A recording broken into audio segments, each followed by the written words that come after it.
Queridos, com muita alegria, saúdo a todos com a paz do Senhor. Quero convidá-los ao texto, tendo em vista que a igreja está de pé.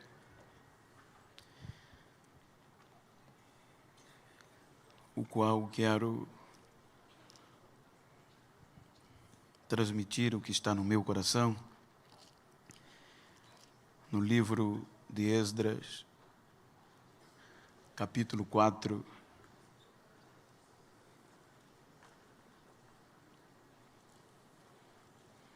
Esdras capítulo 4, versículo 15, está escrito: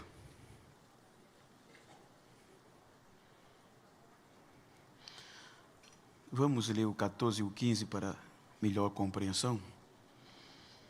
O 14 diz: agora, pois, como somos assalariados do paço, e não nos convém haver a desonra do rei, por isso mandamos dar aviso ao rei, para que se busque no livro das crônicas de teus pais.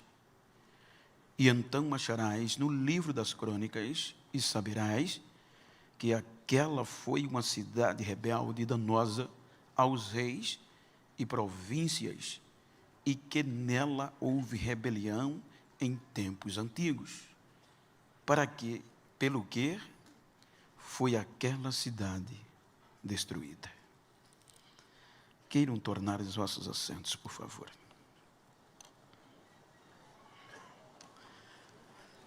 Eu quero carinhosamente, respeitosamente agradecer ao pastor Silas Malafaia pela credibilidade, a sua anuência, para que eu pudesse estar neste altar, nesta igreja e diante de sua presença, sabendo eu que não tenho merecimentos à altura. E isso eleva a minha gratidão, pastor, ao Senhor, sua digna esposa, este coeso ministério e, obviamente, esta honrada igreja. Que Deus recompense-os por este feito. Quero fazer menção a Deus pela vida do pastor Eliel, o convite como responsável desse trabalho, ao pastor Odilton, muito obrigado, vice-presidente, ao pastor Lopes pela locomoção, o carinho, o cuidado, da receptividade, representando-os, tem me tratado como príncipe. E a alegria de rever os amigos como o cantor Nani, pastor Elcio, e em vossos nomes externo a todos os demais amigos que porventura estejam entre nós. Queridos, como o tema ele é bem objetivo sobre respostas, e diante de um esclarecimento que nós já ouvimos, não seria mais necessário alguém falar ou pregar, pois o que nós ouvimos pelo pastor já é suficiente para entendermos o trabalhar de Deus. Mas eu gostaria de tomar por base este texto para falar-lhes sobre fundamentos. Quando nós observamos o contexto, os irmãos hão de convir que a história de Esdras aconteceu diante de um período caótico na vida de Israel. Diante de um caos pré-estabelecido que originou o cativeiro. E por anos, o povo de Deus foi subjugado pelo poderoso, potente reino babilônico. E quando o passar do tempo e de anos, chegou a oportunidade do povo recomeçar. A Bíblia diz que depois que os persas predominaram, subjugando assim os babilônicos. Então o Esdras começa a sua história falando do primeiro ano do reinado de Ciro, rei da Pérsia. O capítulo 1 demonstra o quanto Deus é Senhor, pois a Bíblia diz que Deus tomou Ciro, seu ungido, ou o capacitou.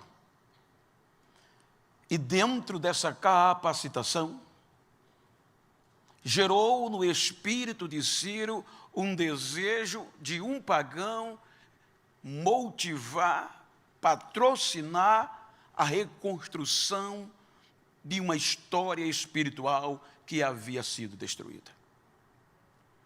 Então, a situação não era fácil.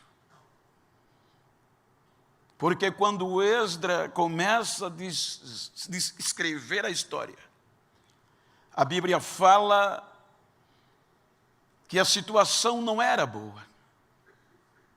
Então, Ciro estimula através de pregões, de pregações em todas as suas províncias, e além disso, por escrito, o desejo que Deus colocou no seu coração para edificar ou reedificar uma casa de adoração ao Deus de Israel.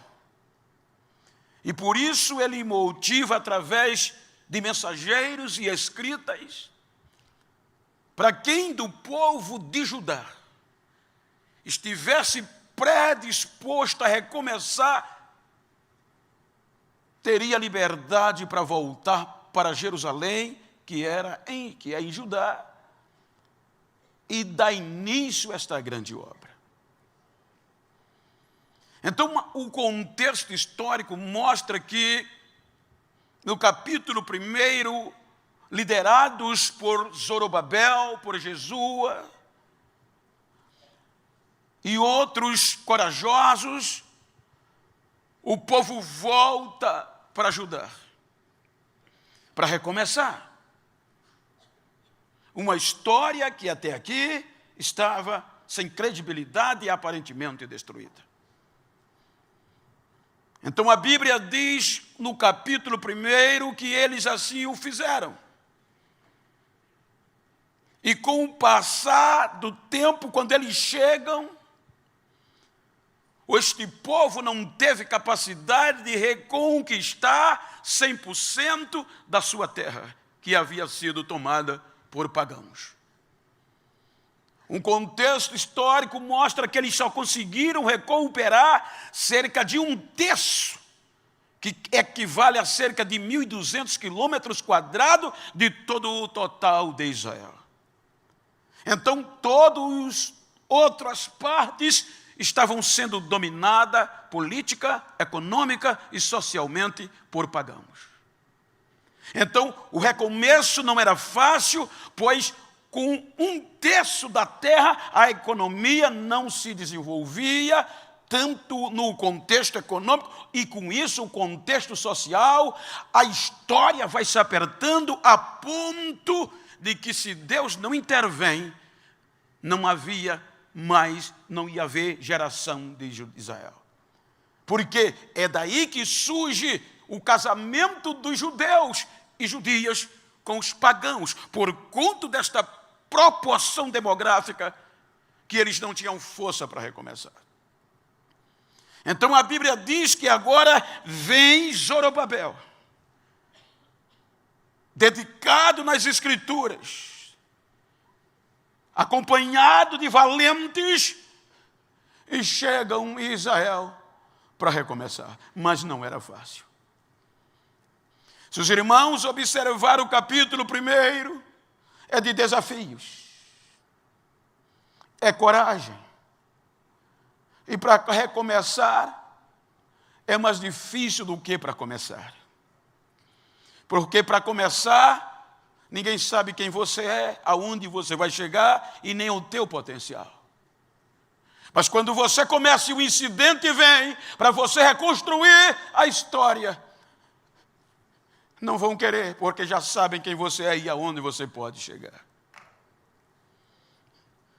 Então observe que o capítulo 1 descreve o desafio e o capítulo 2 é exclusivamente relatos de genealogia, do grupo que voltou, dos cabeças, de homens que voltaram para recomeçar.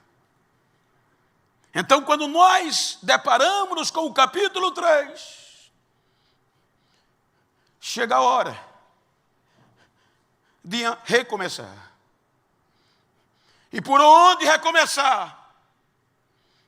O capítulo 3 diz que a primeira coisa que discutiram e resolveram erguer foi o altar. Fazer fundamentos para ter força para recomeçar. A Bíblia diz que eles levantam o altar. E o altar é fundamental. Porque sem o altar não ia haver relacionamento com Deus. E sem o relacionamento não havia intimidade. E sem a intimidade, como foi dito, você não vai ter paciência de esperar em tempo de silêncio. Então o altar é necessário. Até hoje, muita gente me pergunta: por que o senhor prega chorando? Não tem como não chorar. Porque eu não fui formado em mídia. Eu fui formado em círculo de oração e escola bíblica.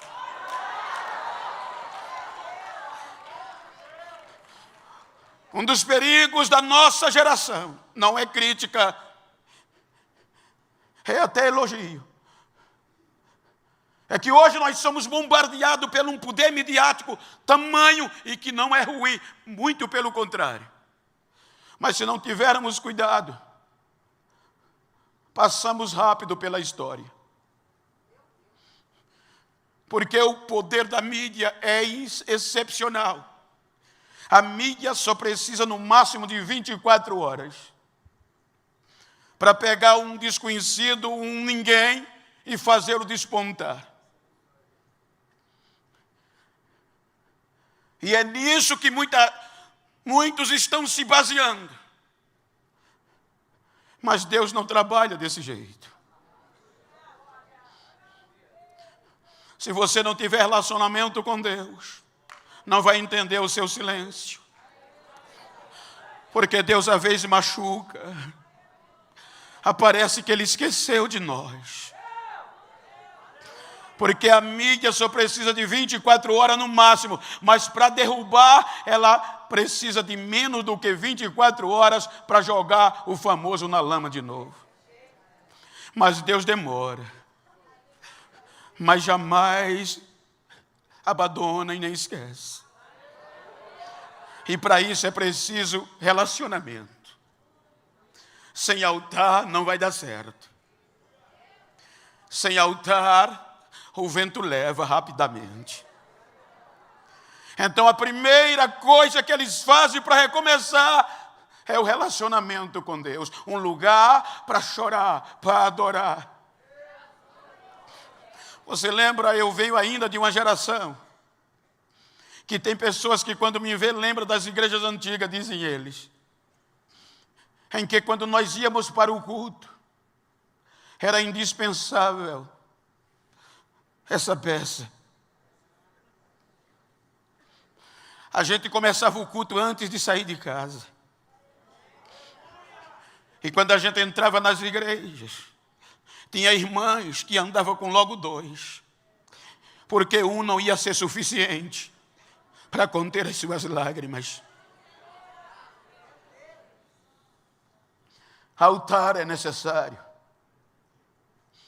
A segunda coisa, agora com altar, o capítulo 3 de Esdras diz que a segunda coisa essencial para o relacionamento, para o recomeço, agora com o altar, vem os sacrifícios e o holocausto. Vem os sacrifícios. Porque o altar traz o relacionamento e o sacrifício traz a entrega. Eu estou tomando a minha vida não perfeita, cheia de falhas, mas com 15 dias de crente eu fui forçado a aprender a orar, a ter relacionamento com Deus. Porque com 10 dias eu ia orar, não aguentava, 5 minutos, no período de oração, eu me levantava, o joelho doía. Quando eu me levantava, sentava, ficava envergonhado, porque quando eu olhava para frente, para trás, para os lados, só tinha eu sentado. Os demais tudo de joelho, e o barulho era glória, aleluia, e línguas estranhas. Então, com 15 dias de crente, eu já orava 2 horas, sem tirar o joelho do chão.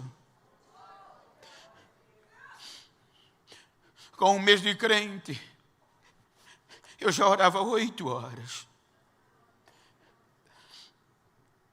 Já jejuava 5 dias por semana. Altar e holocausto. Até aí tudo bem. O capítulo 1 não desperta muita coisa, e o 2, mas o 3 começa o relacionamento e as entregas. Capítulo 3, versículo 2, o altar. Versículo 3, o holocausto, o sacrifício. Porém, uma conjunção adversativa no versículo 6. O versículo 6 diz, com o altar. O versículo 3 diz, com o holocausto.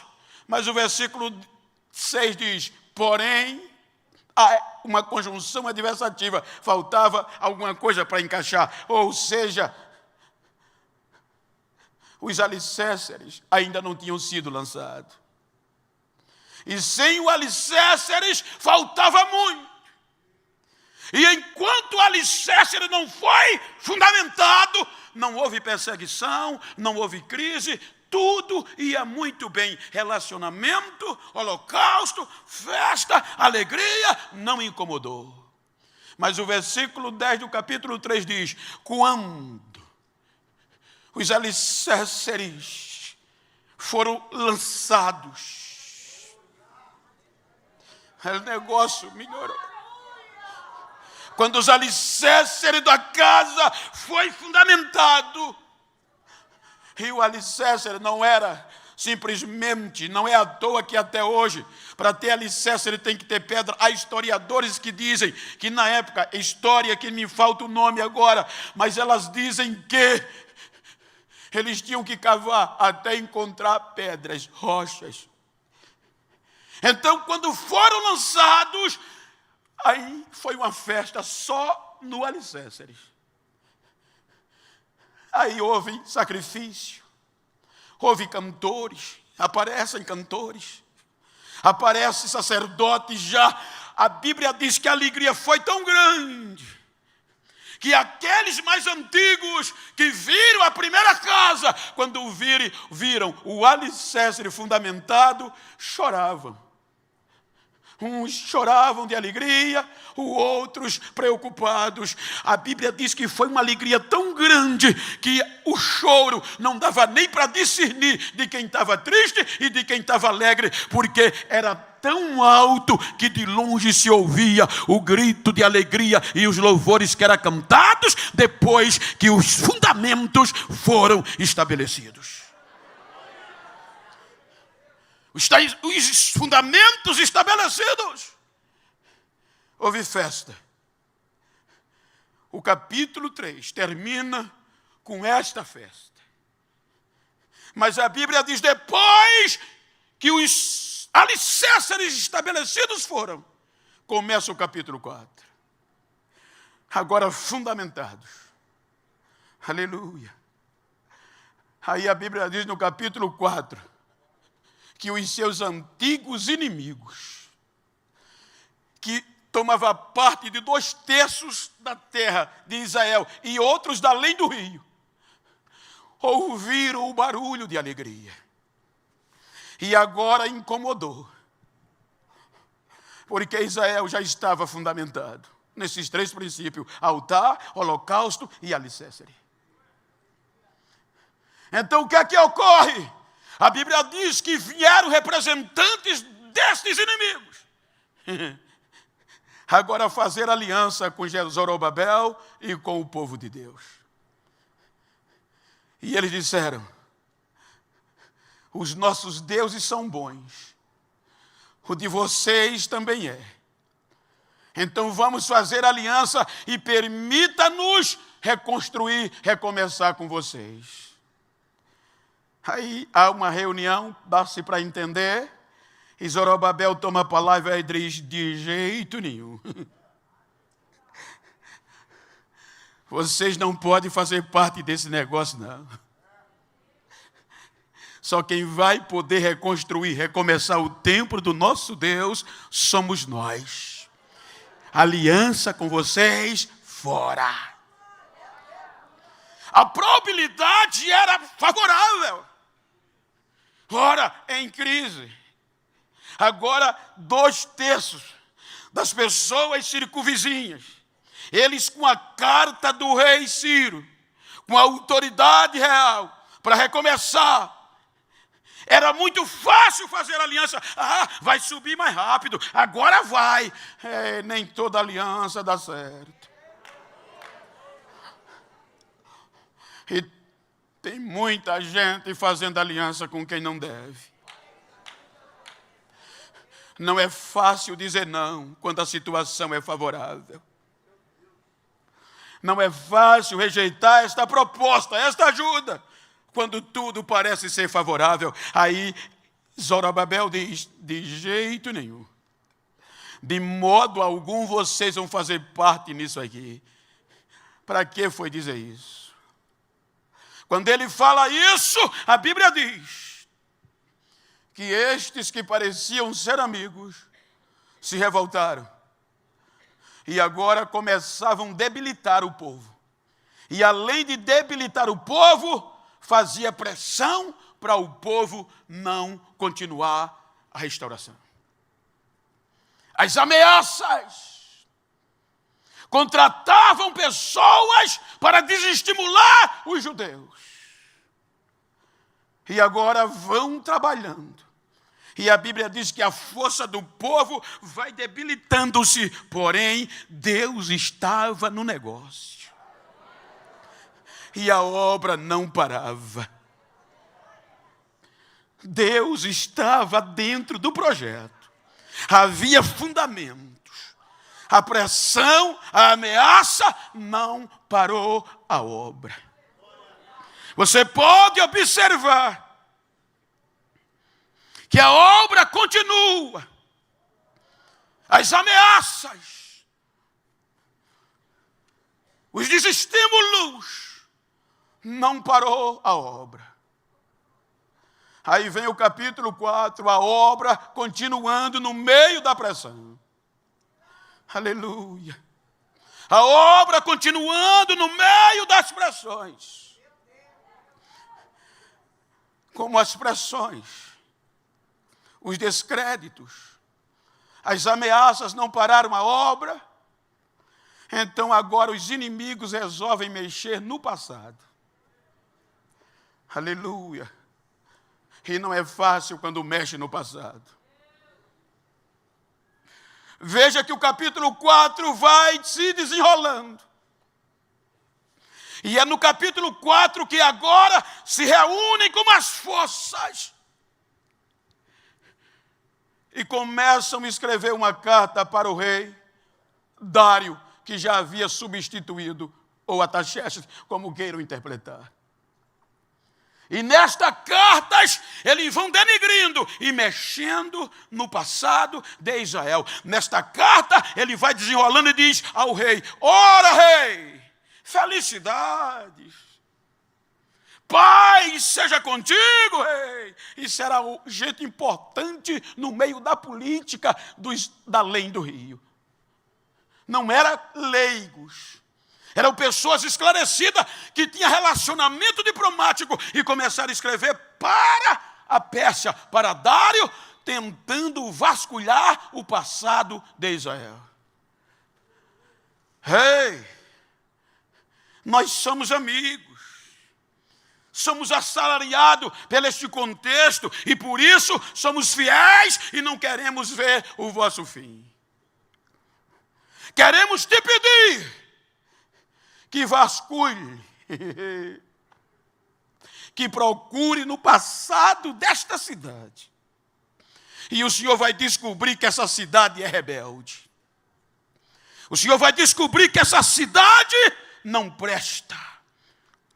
E se o Senhor permitir que os fundamentos continuem e os muros se estabeleçam, o Senhor vai ter problema. Porque esse povo costuma não pagar tributos. Este povo pode verificar no passado que este povo, eles não pagavam imposto e por isso foram destruídos.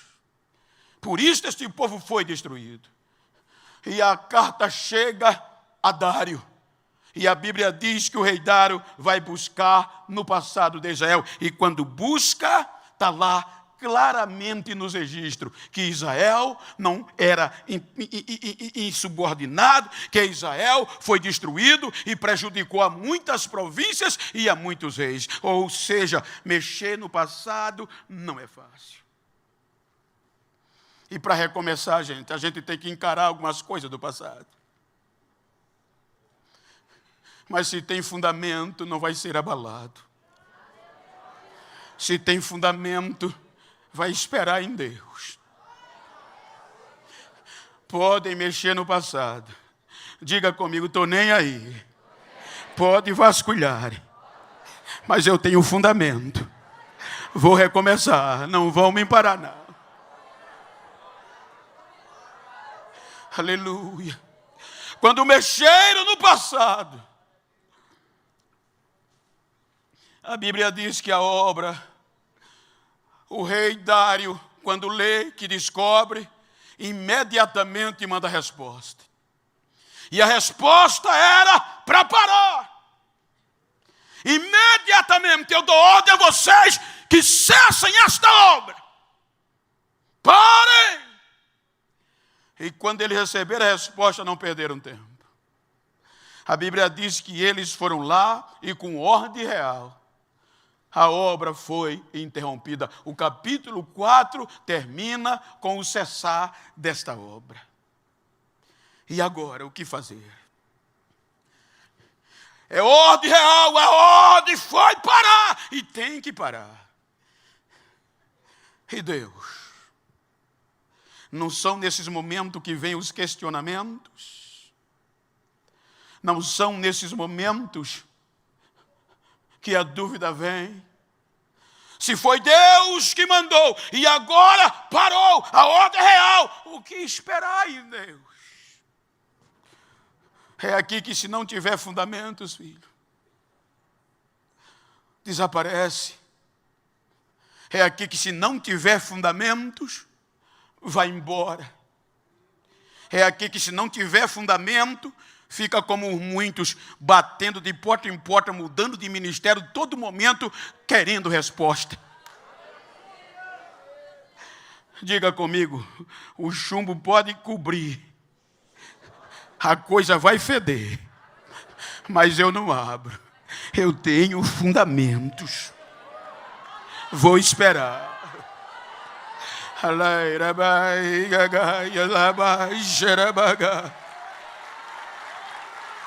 Por muitos dias, a obra parou. O povão cessou. É o rei que mandou parar. Mas eu acho lindo o capítulo 5.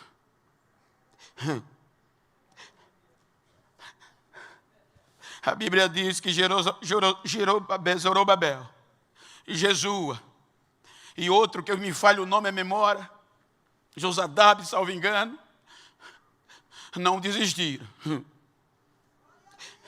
Aí é neste período de crise que aparecem 2 profetas, Ageu e Zacarias. No silêncio de Deus você não está só.